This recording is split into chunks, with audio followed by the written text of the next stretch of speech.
I actually dig that sound, man. That's good. Dude, I dig them a lot, man. That's why it was one of those things.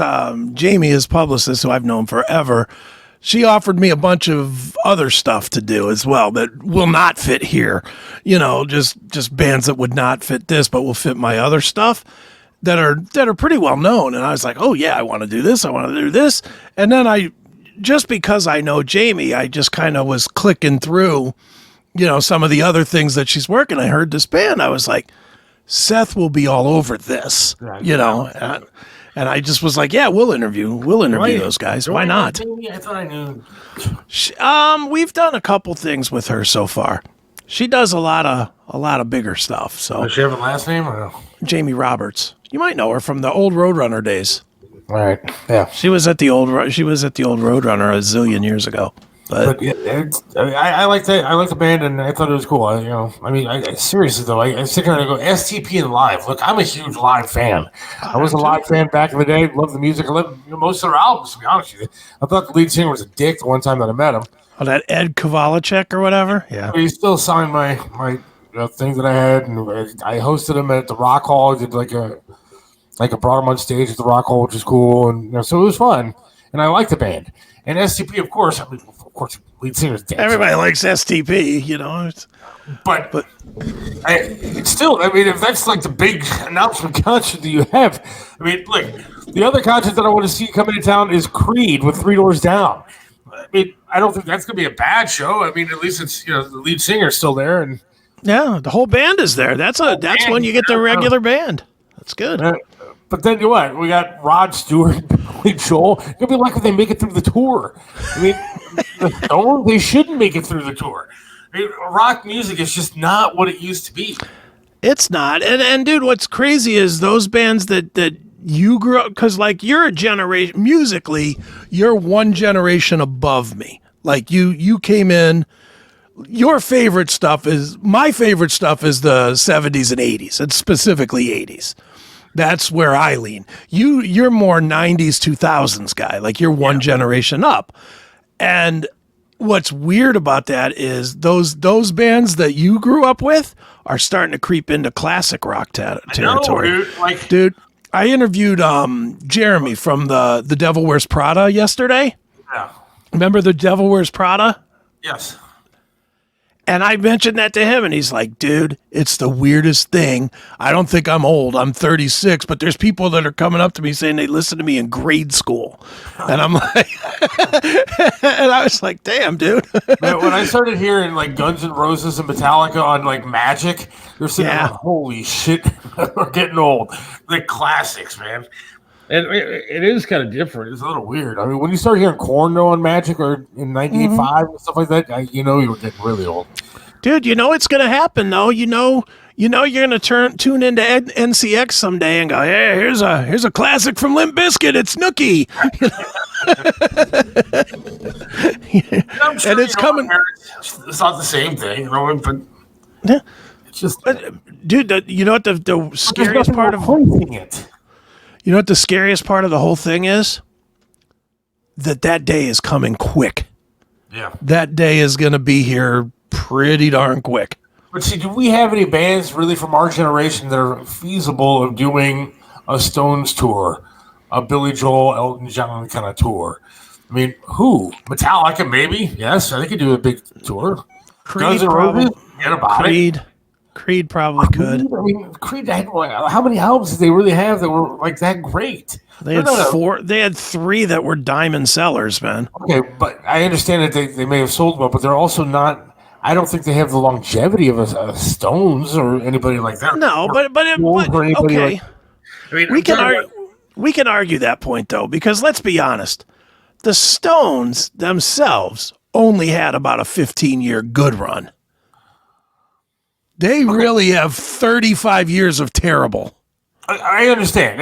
You're right, but at least they have the longevity of it. I'm saying Metallica might be the closest band that we have to somebody that's going to have the longevity of a band like that. Yeah, U2. U2, I guess. I hate them. I hate them too, but there's no arguing. You're right. But who else? Korn, as much as I love Korn and Limp Bizkit and all those bands from the 2000s, they certainly don't have the longevity or the that's going to be playing a stadium 20 years or 15 years from now. I'll tell you who might surprise you with this is Disturbed.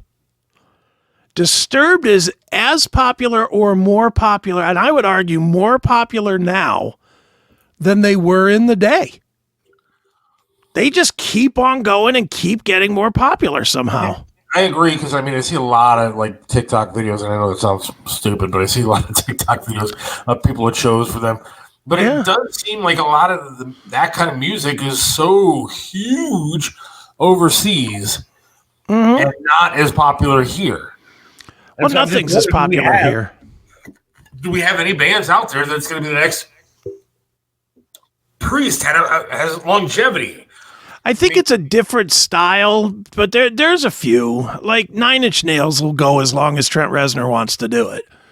And it'll be huge as long as Trent Reznor wants to do it. I mean, Trent Reznor's tried every stupid thing in the world, and he hasn't been able to kill his own band.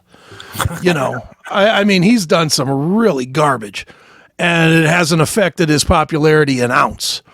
You know, they're one of them. I would have said Marilyn Manson up until all these, these weird charges for him, but now I think he's kind of sunk his career. He's the one that I'll tell you, I've seen stuff about that I don't even talk about. Yeah, I think he might have killed himself. Crew, Def Leppard, that's a generation behind. Yeah, that's 80s. And Crew sucks, and they've always sucked. Except for the one album they did without Vince Neil, but that's just me. I'm not a huge Crew guy. I like Def Leppard a little more than Def Leppard's okay. They're solid. But I don't see. Again, I don't. They're not making very good music these days. Most of their music is crap these days. Again, like the Rolling Stones. Def Leppard is almost like the blueprint of the role. They took the Rolling Stones blueprint and just followed it. Like, okay, we're going to do like 4 or 5 really good records, and then we're going to just suck. All right, fuck Deep Purple. I think they suck. Zeppelin, Sabbath. I mean, those are the kind of bands I'm talking about. There's longevity when it comes to a band like Zeppelin. I still can listen to Zeppelin 4. I know that's the popular one everybody likes to hate. I can listen to that album all day long. Oh, yeah. But there's bands that came out 10 years ago that I can give a shit less about. Nah, well, I mean, there's not a lot of bands from 10 years ago. Who are the bands from 10 years ago? That's the saddest part, is when you really think about it, the last 10 years have been terrible as far as building. There's not a huge band in rock that's 10 years or less old. Look, bands from like my era growing up anyways that I would consider like pretty popular and when it comes to longevity, Nirvana could have had longevity if he didn't blow. I mean, if somebody didn't blow his brains out. Alice in Chains, again, bit by the they're 15,000 a night band. Pearl Jam, I think has had Pearl Jam's still really big. But Pearl Jam might be the biggest of all the ones we've named so far. And I hated every album after like the third one. Their new song is real good. The two singles that they've put out from the new Pearl Jam's one of those bands, dude. They do a lot of really crap. Like, because Eddie Vedder's an artist. Yes. Eddie Vedder's not a singer, he's an artist. Right. And so they go into some of those weird artsy places that suck, and they do have some really crummy albums like Backspacer and Yield, and there's some real junk. Yeah. But then they always seem to come back with something good, because like the self-titled record was pretty damn good, and this new one that they're doing is looking to be pretty good. And the last one was pretty good too. Was that called Megaton or something? Megabomb something? Eddie Vedder, his politics I just despise. Oh yeah. Well, he needs to be hit in the face with a bat as far as his politics go. He's an asshole, but his music's good. But he wanted to be the next Jim Morrison, yet he's not the next Jim Morrison. I mean, the Doors are something that he'll never be. And well, you say that, but that's the band that I would pick the Doors over Pearl Jam all day long, and I was a huge Pearl Jam fan. Yeah, I would pick Pearl Jam, but here's the thing: where you were asking about who's the band from your era, Pearl Jam is a stadium band. Yeah, they do not play. They don't even play Gund Arena size shows anymore. Right. They only tour in summers, and they only play Wrigley Field or, PNC Park or whatever. They do not play even 20,000 seat shows anymore. So they're probably the biggest. Isn't that crazy? Because remember when they came out, it was them, 9 Inch Nails, and who was the third one? There was another one that came out right at the same time. And Pearl Jam was like the weak link of the three. I can't remember who the other one was. 91? Yeah, like 90, 91, somewhere in there. 91 was when I think 10 came out, and I think 10 was probably one of the best albums of my life. 10's a great record. Although top to bottom. Do you like Versus or no? I love Versus, man. I love it too, but there was a lot of political stuff on that album. Glorified G or whatever. I struggle with, but I like. I mean, back then I really liked it because I didn't really give a shit about politics. But now when I listen back to it, I'm like, holy fuck, that guy was telling me a load of shit back then. I mean, I still like the album. I still think musically, I think it was good. Right? Yeah, I mean, I love those albums. Those albums are so great. Vitalogy was a great album, I thought. See, that's where they started losing me with songs that I thought were just dumb, like Spin the Black Circle. I hated that. I was like, spin, spin, spin the black circle. It's like, all right, we get it. It's a record. I like Got it. That's where they started to lose me for a little while. But then I came back. Foo Fighters. Yeah, see, I don't get that band. I never have.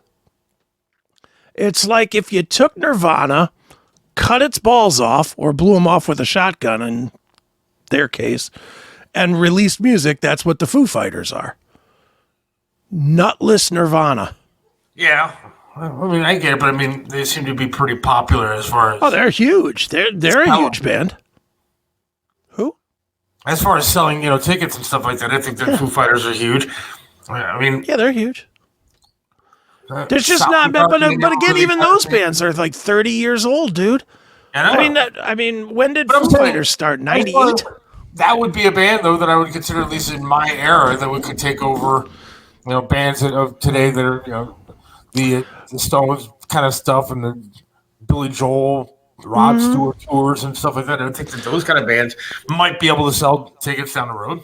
Well, I think you're going to be happy for the next 10 years of concerts, because the way the business is fleshing out right now, the 80s bands are being, they're all getting old. They're all in their 70s, most of those guys. So they're getting pushed out. And that means that all the casino shows and the retro fests and everything are going to start being 90s and 2000s. It's already starting.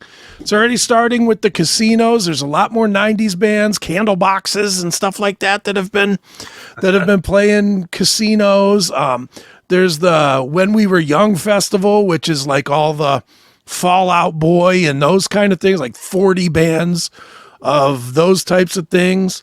And then if you look at like Incarnation, or you look at Sonic Temple, or any of those fests, those are all now starting to be Disturbed and Seven Dust and Korn and Biscuit and Slipknot. And that Incarceration tour looks pretty damn good. I just don't know if I can hang for that long. Yeah, what is that, 3 days? 3 days long? Yeah, but there's some good bands on it, I think. There are some good bands on it, but, I was talking to a friend the other day, and he was like, it just doesn't, we're not, as we've gotten older, we're less likely to go to this stuff. Like, when we were younger, it was a no-doubter that we would be at those shows. Hell yeah.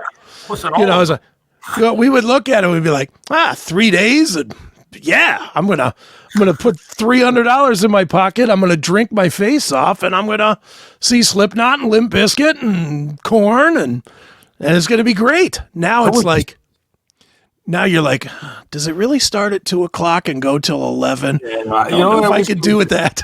You know what my fat ass wishes they would do? I wish they would do like pay-per-view. Like, I'd pay $60 if you said I could watch all 3 days of that show from home and turn that shit up, get my own beer, and sit there and watch it. I would definitely do that. Dude, there are clubs that are already doing that. I think the Machine Shop in Michigan for their shows, you can actually pay-per-view if you can't go to the show, and you can watch those shows. Yeah. And then the other thing is, like, Taylor Swift is doing it. The Taylor Swift special, the Eras movie. Yeah. And Metallica did the current tour, 72 seasons. They filmed 1 or 2 shows and they showed it in theaters. You know, you could pay-per-view and watch it in a theater. I'd rather do that. Go sit on the heat. That's what I'm saying. We're aging out of it, man. I refuse to go to shows now unless I get a chair. If there's not a chair, I don't want to go. Yeah, I'm not going to go. Oh, obviously, I mean, I got one leg, dude. I mean, standing on this thing for 3 days, I couldn't do that. Dude, nor can I get up and off the grass and everything else. Yeah, it's too much of a pain in the ass. It's a pain. I'll be honest. I'm jealous of you with one leg because if I go with 2 legs, I'm going to come home and my knees are going to hurt for 3 fucking days. Yeah. From standing on that cement for 2 days. It sucks. All right. Well, what didn't suck was Saturday night. Okay. Saturday night, we the Odd Fellows, we talked to them before. Mm-hmm. Matt and Scott and the rest of the Odd Fellows put on a great event at the Hilton Garden Inn in Twinsburg, benefiting Coach for Kids, and it was actually I'm sorry you missed it, Chris. It was really good. Yeah, I wanted to. Dude, I had to cut I had work stuff. I had to cut off half of CMS. I canceled on Monday for here, canceled my other show as well. Like I was really in work hell.